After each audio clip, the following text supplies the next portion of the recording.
नमस्कार दोस्तों, कैसे हैं? कविता का आनंद ले रहे हैं, हमें उम्मीद है। और हम तो कहते हैं आशा ही नहीं, हमें पूर्ण विश्वास है कि हमारे सभी कविताओं का आप भरपूर आनंद उठा रहे होंगे और उठाना ही है। और सिर्फ अपने ही नहीं, अपने दोस्तों, अपने साथियों, अपने रिश्तेदारों के साथ उठाइए। चलिए, इसी क्रम में आज मैं आपको एक ऐसी कविता की ओर लेके जा रहा हूँ जो कि आदिकाल से लेकर के आज तक के इस सृष्टि में किस तरह से क्या हो रहा है, बहुत ही चंद पंक्तियों में, कम समय में आपके सामने रखने का प्रयास कर रहा हूँ, जिसका शीर्षक है लोगों की बस्ती। यह कविता इंसान के समाज में स्थापना से लेकर आज के इस महाविनाशक युग तक की कहानी आपके सामने हम रखने का प्रयास कर रहे हैं, जो कि बहुत कम समय में और बहुत कम पंक्तियों में आपके सामने रखने जा रहे हैं, जिसका शीर्षक है लोगों की बस्ती। कि किस तरह से इस सृष्टि का निर्माण हुआ, लोग जीवन यापन करने के लिए किस तरह से समाज बना, और आज भी समाज है, उस समय का भी समाज था, और आज क्या हो रहा है, उस समय से लेकर के आज तक किस तरह का परिवर्तन देखने को मिल रहा है, आपको कविता सुनने के बाद पता चलेगा। और गौर से सुनिएगा, कविता का आनंद उठाइएगा। साथियों, मेरे त्रुटियों पर ध्यान नहीं दीजिएगा। हो सकता है बोलने में, लिखने में कविता को कहीं कुछ त्रुटि हो गया हो, हम उसके लिए क्षमा चाहते हैं। इसलिए मेरी त्रुटियों को ध्यान में न रखते हुए कविता का आनंद उठाइएगा, बस यही हमारा मकसद है। कोई टीका टिप्पणी नहीं हम चाहते हैं, सिर्फ आप आनंद उठाइए। अगर प्रेरणा के लिए हो, आपको अगर अच्छा लगे तब कमेंट ज़रूर कीजिएगा, ठीक है। चलिए कविता की ओर बढ़ते हैं, जिसका शीर्षक है लोगों की बस्ती। कविता का पहला अंतरा गौर कीजिएगा। एक मुद्दत से एक बटोही, जो था एक जंगल सिपाही। एक मुद्दत से एक बटोही, जो था एक जंगल सिपाही। यायावर था उनका जीवन, हार कर वह अपना रन, आकर बसाया लोगों की बस्ती।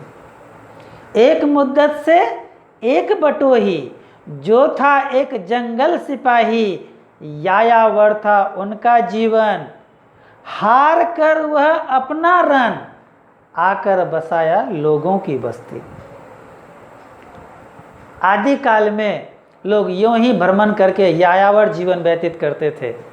फिर लोगों ने बस्ती बसाना शुरू किया, गांव बसाना शुरू किया, और नदियों के किनारे बसाना शुरू किया, जहां सभ्यता का निर्माण हुआ। इसलिए चाहे वो सिंधु घाटी की सभ्यता हो, हड़प्पा की सभ्यता हो, या मेसोपोटामिया की सभ्यता हो, है ना। अगला अंतरा, फिर लोगों ने उनको थामा, उससे उत्तम यह जीवन माना। यायावर जीवन से लोग, जो लोगों का बस्ती बसाया, एक समाज बसाया, वो बेहतर जीवन था। फिर लोगों ने उनको थामा, उससे उत्तम यह जीवन माना। आंखें टक को जीवन से उतारा, खेती में आकर अपना मन रमाया।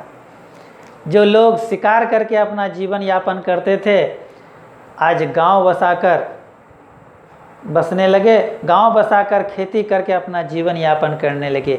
ये आंखें टक के जीवन यानी यायावर के जीवन से उनको बेहतर लगा और समाज का निर्माण होने लगा, है ना। चलिए अगला अंतरा, मैं आपको यह बताने का प्रयास कर रहा हूँ दोस्तों कि किस तरह से लोगों ने मेहनत करके सभ्यता का निर्माण किया और आज क्या हो रहा है ये आपके सामने है ना। मैं ऐसे ऐसे बहुत से कविताओं को लेकर आऊँगा, उस समय मैं बताऊँगा। एक कविता में लेकर आऊँगा आज के फैशन के बारे में। उस कविता में आपको पता चलेगा या समझ में आ जाएगी कि आज का दौर क्या है और उस समय का क्या दौर था। खैर आप भी जानते हैं, ऐसी बात नहीं है, नहीं जानते हैं, सिर्फ मैं उसे कविता में चंद शब्दों में गूंथने का प्रयास करता हूँ। चलिए अगला अंतरा, बंजर भूमि पर फसल उगाया, बंजर भूमि पर फसल उगाया, खेतों में हरियाली लाया, खून पसीना से खेतों को सींचा, धरती माँ को नई दुल्हन बनाया। फिर से एक बार, बंजर भूमि पर फसल उगाया, खेतों में हरियाली लाया, खून पसीना से खेतों को सींचा, धरती माँ को नई दुल्हन बनाया। आज भी आप शहर को छोड़ करके थोड़ा खेतों की ओर दौड़ा कीजिए, बड़ा आनंद आएगा। जब खेतों की हरियाली की ओर नज़र दौड़ाइएगा तो आँख लगता है कि तृप्त हो गया, पूर्ण हो गया सब चीज़। वहाँ प्रकृति का अनमोल छटा दिखता है ना। वहाँ लगता है कि हम प्रकृति के गोद में बसे हैं। बड़ा आनंद आता है ये खेतों की हरियाली को देख करके। तो बंजर भूमि पर फसल उगाया, खेतों में हरियाली लाया, खून पसीना से खेतों को सींचा, धरती माँ को नई दुल्हन बनाया। अगला अंतरा, स्वर्ग सा अनुपम धरती बना, यह धरती बड़ा खून पसीना का सींचा हुआ है और आज स्वर्ग के तरह बन गया है ना। यहाँ आपको हर सुख की प्राप्ति है। ईश्वर ने आपको हर चीज़ भेंट स्वरूप दिया है, परंतु आज इसका सही उपयोग नहीं करके हम व्यक्ति, हम इंसान दुरुपयोग कर रहे हैं, प्रकृति से छेड़खानी कर रहे हैं, जो ये प्रकृति को असहनीय है। चूँकि प्रकृति हमको आपको ये सारा निःशुल्क में दिया है तो उसका सही उपयोग करें हम, है ना। उससे छेड़खानी नहीं करें, उसे नष्ट नहीं करें, अन्यथा प्रकृति हमसे विक्षुब्ध हो जाएंगे, निराश हो जाएंगे, है ना। स्वर्ग सा अनुपम धरती बना, जैसे रची दुल्हन के हाथों हीना। स्वर्ग सा अनुपम धरती बना, जैसे रची दुल्हन के हाथों हीना, फिर मनुष्य ने दिमाग लगाया, जंगल काट उद्योग बसाया।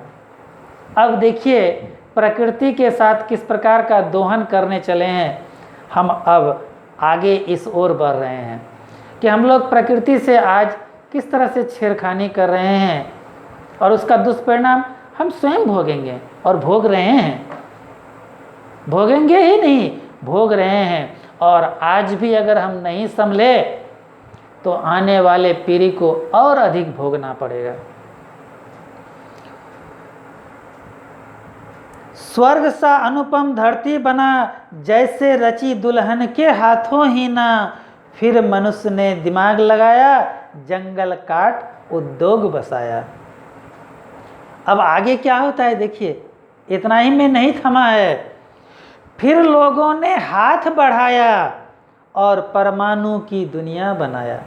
आज दुनिया परमाणु की नोक पर टिका हुआ है।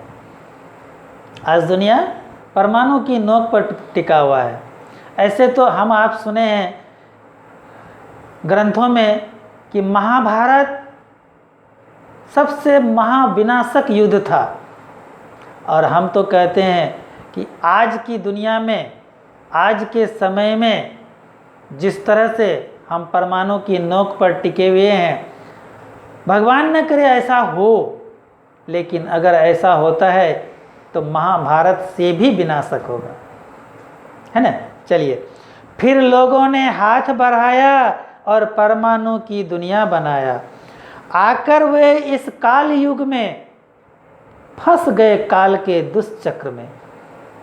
आज काल के दुष्चक्र में फंस गया है। अंतिम अंतरा दोस्तों, उम्मीद है आपको कविता पसंद आया होगा। अगर पसंद आए तो अपने दोस्तों, साथियों, संबंधियों के बीच शेयर ज़रूर कीजिएगा और मेरे इस चैनल को अपने साथियों, संबंधियों, दोस्तों के बीच सब्सक्राइब करने के लिए ज़रूर प्रेरित करेंगे, हमें आशा है, क्योंकि हम आपके सामने सैकड़ों कविता लेकर के आएंगे, एक दो नहीं, सैकड़ों कविता। मैं बता दूं आपको कि मैं कविता आज से नहीं लिख रहा हूं या आज नहीं लिख रहा हूं। मुझे याद है कि 1991 से हम कविता लिख रहे हैं और आज तक लिख रहे हैं, इसलिए सैकड़ों कविता आपके बीच आएगा साथियों, घबराइएगा नहीं, मन लगा के सुनते जाइए, आनंद उठाइए कविता का, बस यही हमारी अनुरोध भी है और हम आशा भी करते हैं। अंतिम अंतरा दोस्तों कविता का, रोक न सका अपने आप को वे, भविष्य के बारे में थोड़ा सा इंडिकेट कर रहे हैं, रोक न सका अपने आप को वे, रहा न उनका कोई हस्ती, रोक न सका अपने आप को वे, रहा न उनका कोई हस्ती, और फिर से बिखर गया लोगों की अनोखी बस्ती, फिर से बिखर गया लोगों की अनोखी बस्ती, जो बस्ती बसाया था। धन्यवाद दोस्तों, नमस्कार। इसी अंतरा के साथ यह कविता हमारा समाप्त होता है आज का। धन्यवाद, उम्मीद है आपको पसंद आया होगा। नमस्कार।